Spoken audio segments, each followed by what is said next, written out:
Ngiyababingelela ababukeli nabalandeli bomculo wesichothamia, kakhulukazi abalandeli beqembu Umzabalazo.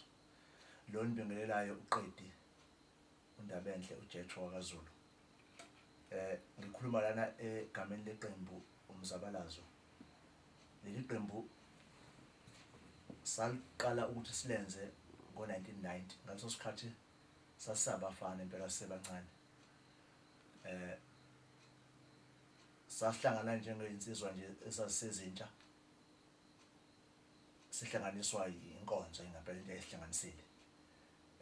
Kwaqhubeka ke sicula einkonzweni, kwaya sasabona into esiculayo singakwazi nathi ukuyiveza kwabanye abafana esingakhonzi nabo nabangakhonzi kwakona. Sakuthanda ukuthi sikwenze sibonise kwabanye abafana isikhulane kanye nabendaweni nabo kwezinye indawo ukuthi intoni esikwazi ukuyenza, ingempela sigcinwe yini, senzani, asinaso isizungu, ikhonto esiyenzayo esigcina sikwazi ukuphila silondolozekile. Saqala ukuphumela ngaphandle ke ngo-1993. Iqembu laseliqeda cishe unyaka wesithathu likhona. Sahambela indawo ezisuke zinemicimbi yomphakathi, lasuke simenywe khona ezinye noma singamenywanga abasizwile ukuthi kuzoba nomcimbi othile womculo. Sasicela nathi sikwazi ukuthi siyoba ingxenye leyo ndawo, sihlanganyele siveze esikwenzayo. Kwaqala lapho ke ingempela ukuthi iqembu lomzabalazo laziwe lithandeke.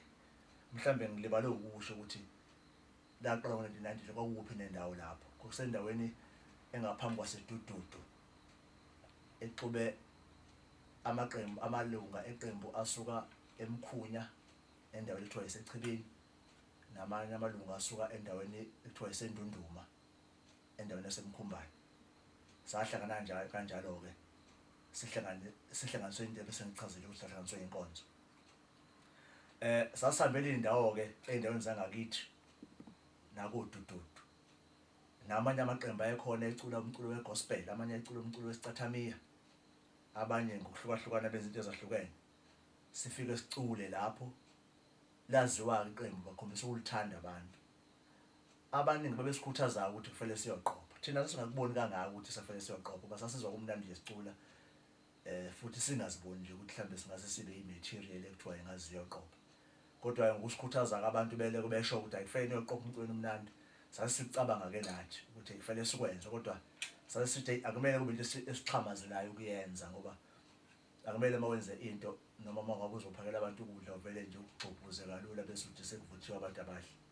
Sabe sesiqala phansi sithi bafethu ke manje ubona sekufika esigabeni sokuthi singase siyoqopha. Ake siyenze into ethi manje mhlambe sesigabeni sokuthi mangabe izwakala emphakathini ongasazi ngazwakala kanjani. Sahamba, ngiyakhumbula ngo-1996 sahamba saya eDurban Beach Studio. Kwakhona insizwa kaSinemali lapho yafika yasenzisa idemo. Sashaya ingoma ngasazi noma zaba isihlanu noma zaba zine yini esashaya kuleyo demo. Kusama cassette engabe khona ama-CD. Ayisabuya nawe leyo demo, sayilalela sabazisa nabanye abantu, sixhumana nabanye abawo-producer abasithembisa ukuthi ngasuke khona basebakwenza. Kodwa ayakuzange kufike ndawo. Kodwa into engiqikelelayo nje ukuthi mhlambe eyaba nesandla leyo demo engasifike sendawo. Kwenziwa idemo nje lapho eyaqoshwa lapho kwaphela sabuya nalo ngalolu suku. Ngiyacabanga ukuthi ube leyo demo mhlambe ya mix ya masterish, mhlambe sound ayozwakala ukuthi ngempela lento ingase ithengeke. Nathi ngokungazi ke sathatha lokho esasinikezwe lesihamba lapho. Hayi kwaqhubeka kanjalo sizama sicula. Bese sicula nasemcimbini. Ngiyakhumbula nje kusonto kuqala o-2000. Ngonyaka ka-2004 kwakunomcimbi la eScottburg Circuit. Othisha abafundisa umatric ey'koleni zaseScottburg Circuit babekonyeliswa labo abaphasise iy'ngane ey'fundweni abay'fundisayo zaphasa zonke ngo-100%. Babekonyeliswa benikezwe itifiketi. Saxhumana nomhloleki owayehlela lo mcimbi wokuklomelisa othisha abenze kahle ka-matric. Sasho ukuthi siyiqembu siyafisa ukuthi size lapho sonandisa nje kulowo mcimbi. Umhloli wakuthakasela kakhulu lokho. Sahamba siyiqembu siyonandisa. Safike sacula, bawuthanda abantu umculo wethu. Nangonyaka olandelayo u-2005 kwaphinda bakhona umcimbi onjalo futhi. Saphinda futhi sacela kumhloli, sahamba sayonandisa. sasizama lapho ukuthi iqembu siliveze manje emkhakheni yahlukene yabantu ukuze sibe nendlela ukuthi uma bese sifike egameni mhlambe siyaqopha ngelinye ilanga kube ukuthi abantu balazi iqembu. Mningi lemicimbi eminye siyambelile nje engeke ngikwazi ukuyibala wonke njengamanje njengemicimbi eyenziwe manje mhlambe ko National Heritage Day endaweni zangakithi komkhunya kuhleliwe lapha amakhosi nezikole sihambe sonandisa khona. Yilo iqembu like lakwenza ke kokumbalo bengakusho. Iqembu ke lethu mhlambe kunye bengakusho ukuthi lakho imembe ingaki. Imembe ezikhona njengamanje eqembini zo 13. Sinabacula ibass abayisithupha. Bese kukhona abacula indlela ezincane abayisithupha futhi. Bese kuba umholi walo iqembu lo ka13. Imvamisa kamasihambele imicimbi siyocula sibe u13 njalo. Kuvamisa mhlambe imembers zibe nje u9, 8, mhlambe 10 kanjalo noma 7. Lokho sasiwenza ukuthi iqembu lingabe nenkinga amafelele ahambe ukuthi manje imembers ziyashoda. Sengikushilo ke lapha iqembu la performa khona kodwa kunye ngeke ngikwazi ukusho ngaze kushola ilanga masisi singakubala konke kule interview. Kodwa mhlawumbe mangangena ekutheni nje iqembu lizibona lilaphi esikhathini esizayo.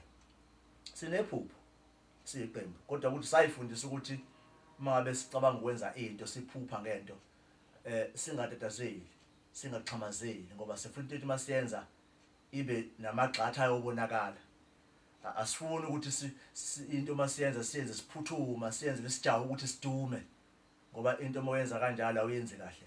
Inhloso yethu sifuna ukuthi umculo wethu siwucule kahle sihlanganisa amazwi kahle ngendlela esizwa kahle ngayo nathi cha noma singaphumela icayini sizilalele into esizwayo izwakala kahle. Asifuni uculela ukuthi sibe ngabadumile kodwa sinephupho ukuthi iqembu libe iqembu elaziwayo ngomculo omnandi engahamba lo mculo lize liveze nakwamanye amazwe makunokwenzeka. Kodwa lokho akuyona esiyiphuthumayo esisukelayo. Sasijwayeza ukuthi nje empilweni ulinda kodwa kukhona okwenzayo. Ngenhlanhla ke siqoqwe izwi kaNkuluNkulu elisifundisayo elisiqeqeshayo ukuthi mangabe nabantu ningabakhonzi bakaNkuluNkulu kakhulu akumele nijahe izinto. Lithi izwi kaNkuluNkulu funa niqala umbuso kaNkuluNkulu nokulunga kwakhe.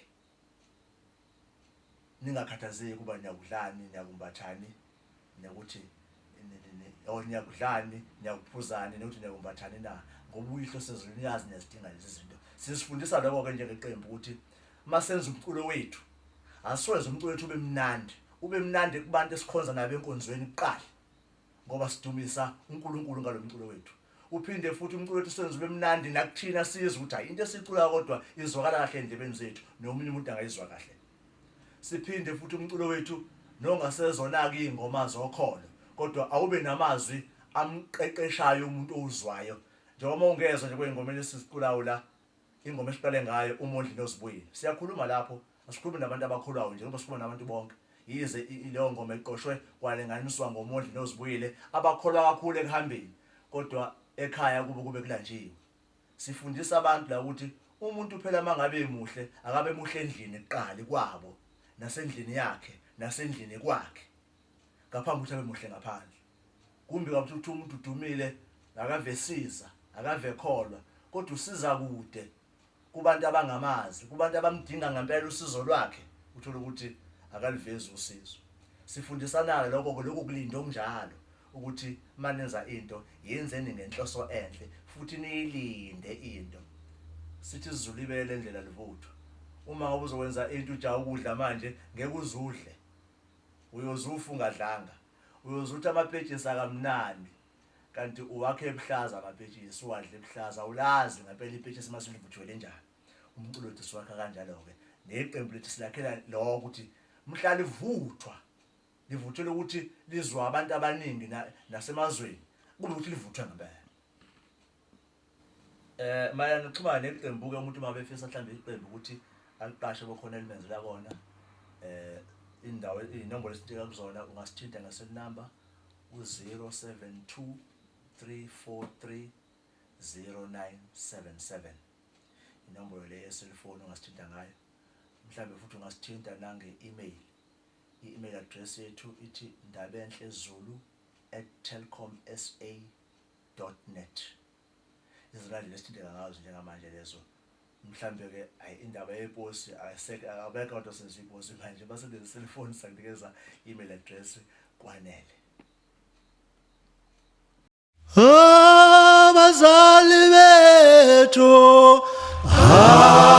Abazali bethu bakhuluma mhlabe salathina bathi selinsizwa selumoya selintombi seluzibo bakhuluma abazali selinsizwa selibethoma selintombi seluzibo selinsizwa